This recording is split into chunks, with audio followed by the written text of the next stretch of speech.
Ayan. Pahayag ng mag-amang Marcoleta sa issue ng West Philippine Sea, disturbing and out of line. Sino nagsabi niyan? RH12, Milky Rigunan. Manang Milky. Sister El at Lakay may tuturing na disturbing and out of line ang sinabi at posisyon ng mag-amang Marcoleta sa usapin ng West Philippine Sea. Apela ni Representative Leila de Lima ng mamayang Liberal Party List, hindi lamang sa mga Marcoleta kundi sa mga kapwa mamabatas at mga leader ng bansa. Magkaisa at ipagtanggol ang atin. Paliwanag ni de Lima, hindi tayo nag-uudyok ng gera dahil walang may gusto nito sa atin.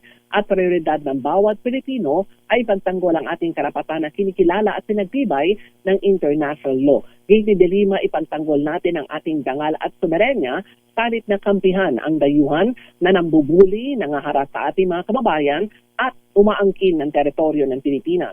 Dakson to ni de Lima sa sinabi ni Senator Rodante Marcoleta na ibigay na lamang daw ang kalayaan Group of Islands sa bahagi ng Palawan.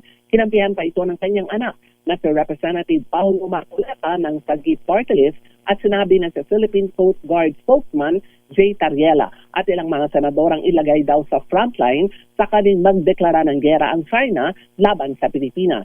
Una nang binatikos sa Akbayan Party List President and atin ito convener Rafaela David ang mga Marcoleta na pinaninindigan ng pagiging like father, like son. And so pa ni David, ang puno handang isuko ang soberenya at ang bunga todo tanggol sa China. Kaya tamaan niya ang puna ng mga mamayan, senador ang ama sa Senado, sagip China naman ang anak sa Kongreso.